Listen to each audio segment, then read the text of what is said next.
The day they finally put Victor Crane in handcuffs, he was still trying to smile like he had an angle left, like he could talk his way out of felony impersonation with the same confidence he used to scare old people into selling their land.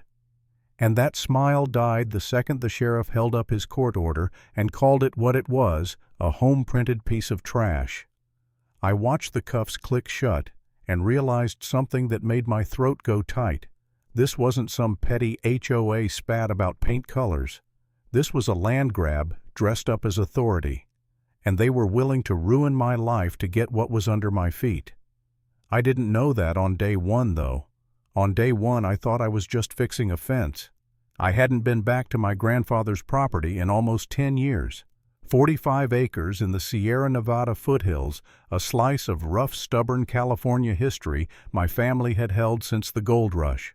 My grandfather, Walter Marshall, lived out there alone for the last decade, refusing every offer, every friendly investor, every developer who showed up with a handshake and a checkbook. He died 3 weeks before I arrived, 89, in his sleep. Peaceful, the kind of passing people say you should be grateful for. I believe that. I drove up from Sacramento thinking I'd stay a couple weeks, do basic maintenance, figure out whether I could handle owning land like that, and then decide what to do. I work in IT security. Risk assessment is my job.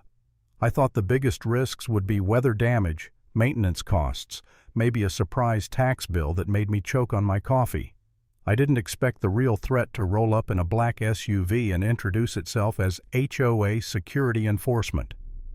The first morning I was on the eastern boundary line repairing the fence that had been sagging for years, rotted posts, wire slack, nothing fancy. I had one post halfway out of the ground when I heard gravel crunch behind me.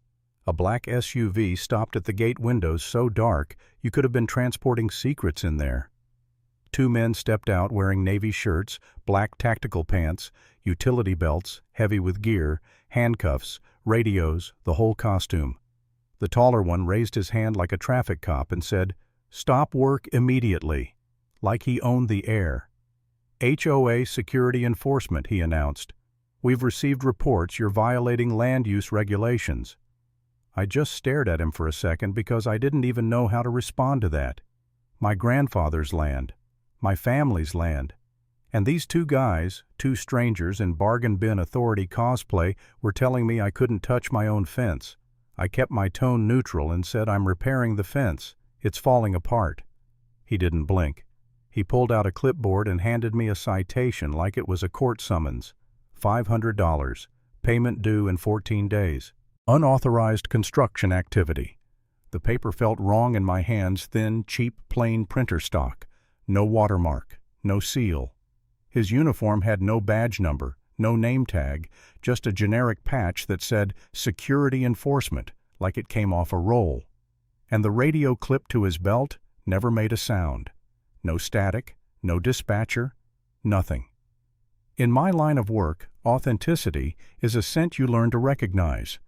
This smelled like a scam, but I still held back because out here, rural HOAs can be weird, and I didn't want to be the new guy making a scene over something I didn't understand. I told him I'd review it with the HOA board. That's when he smiled, thin, cold, practiced, and said, "Your grandfather had the same attitude when he started causing problems. Took him a while to understand how things work in this community. We'd hate for you to make the same mistakes." That line landed hard. Not fear exactly, more like a sharp little hook behind my ribs. "What mistakes?" I asked. He didn't answer. He just tucked his clipboard under his arm and walked back to the SUV. The other guy, stockier, quieter eyes always scanning, followed like a shadow. And as they drove away, I did what I always do when something feels off. I took out my phone and snapped a photo of the license plate. Document everything. Verify before you believe. That citation sat on my kitchen counter for 3 days unpaid. I kept looking at it like it might change into something real if I stared long enough.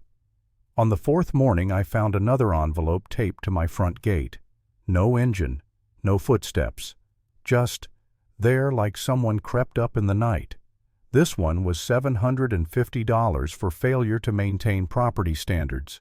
which was almost funny because I had been maintaining the property. The place looked better than it had in years. That's when the SUV started appearing down the road, parked on the county road, engine off, windows black, just sitting there watching, sometimes 20 minutes, sometimes half an hour. The next day, it did slow passes like it wanted me to see it, like the point wasn't stealth, it was presence, pressure, isolation. And it worked. I started sleeping lighter, listening for engines, checking the window like a paranoid cliché in a bad thriller. I hate admitting that, but intimidation is designed to live in your head rent-free, and it's effective. And then the doubt came right on schedule. There was a night, one of those quiet nights where the house creaks and the wind makes branches scratch the roof, where I sat at the table with those citations and thought, maybe I'm wrong. Maybe my grandfather signed something. Maybe there's a rural HOA agreement buried in paperwork I haven't found yet. Maybe I'm the problem, and I just don't know it. I even had the thought, if I sell this, stops. If I walk away, I get my life back. And that thought scared me more than the men in uniforms because it meant the pressure was working. The next day, Martha Jennings saved me from myself. She was 71, barely 5 feet tall, and she showed up carrying a pie like we were neighbors in a wholesome little postcard town. She'd known my grandfather for 30 years. We sat on the porch and she talked about Walter like he was still going to walk out of the house any minute with a cup of coffee and a stubborn comment.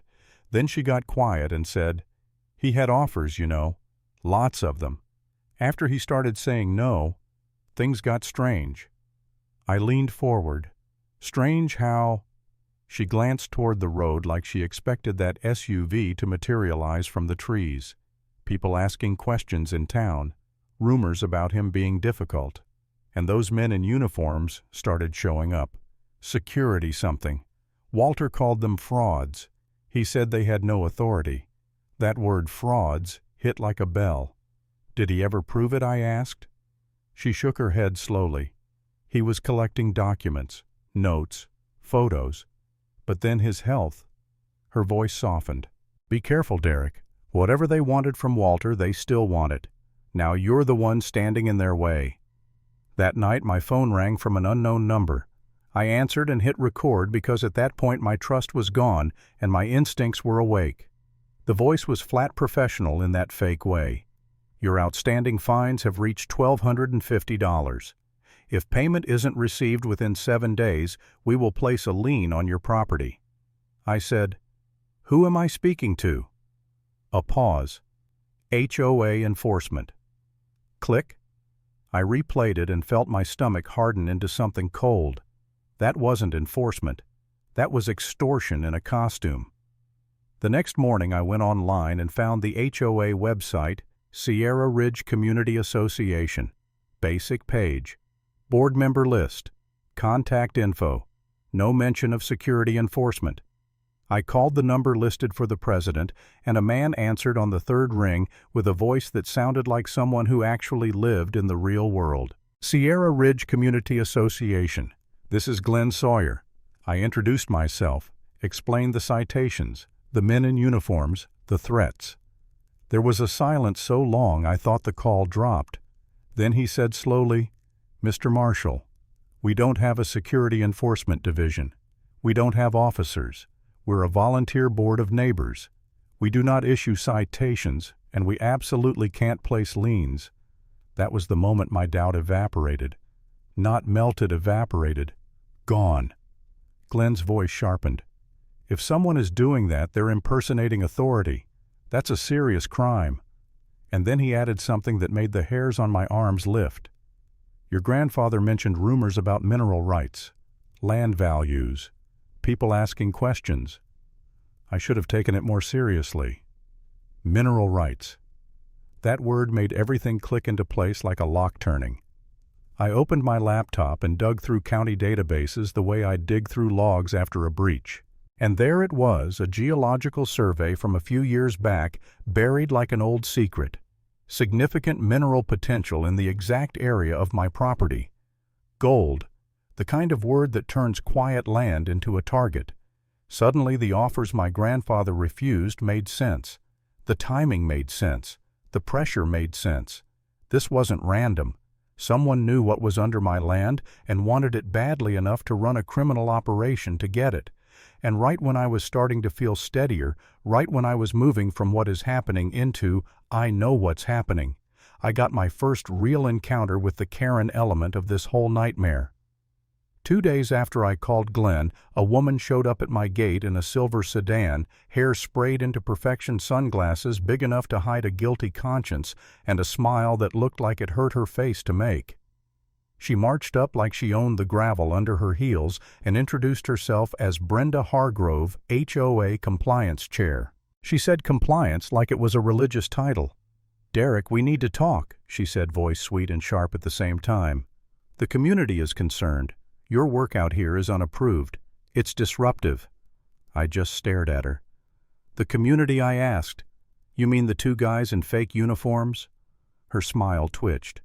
"I don't appreciate your tone. Your grandfather was difficult. We don't want a repeat." There it was again, my grandfather used like a weapon. "I spoke to Glenn Sawyer," I said. "He says you're not authorized to do any of this." Brenda's smile turned into a thin line. "Glenn doesn't know everything," she snapped. "There are layers." Layers. The favorite word of people who have nothing real behind them. She leaned in, lowering her voice like she was doing me a favor. "You have a chance to make this easy. There's a buyer. Quick closing. Cash. 200,000. That number was an insult. Less than half the assessed value, and that's before you even whisper the word gold. I felt my jaw tighten, but I kept my voice level. "I'm not selling, and you can stop sending your little costume crew." For a second, her mask slipped just a flash of irritation, something ugly underneath. Then she recovered and said, "You're making a mistake." I looked her dead in the face and said, "If you step on my property again without permission, I'll treat you like any other trespasser." She laughed like I was cute, climbed back into her sedan and drove away. And that's when I did the thing scammers hate the most. I got organized. I hired an attorney, Marie Robinson, the kind of lawyer who listens with her head tilted and her eyes sharp like she's already planning the ending. I installed cameras at every entrance. I backed up footage to the cloud. I sent a certified letter rejecting the authority of HOA security enforcement and warning that any entry onto my property would be prosecuted. I forwarded copies to Glenn, to the sheriff's office, and to Marie's file. I wasn't trying to play cowboy. I was building a case. But even with all that, there was still a moment where fear tried to creep back in. It happened late one night when the house felt too quiet and my brain started replaying Brenda's little comment about my grandfather being difficult. Victor Crane later said it too in his own way. "Your grandfather thought he could resist. He told me in a follow-up visit, eyes cold. Look how that ended for him." That line hit like a slap. For the first time I sat on the edge of the bed and thought, what if they did something?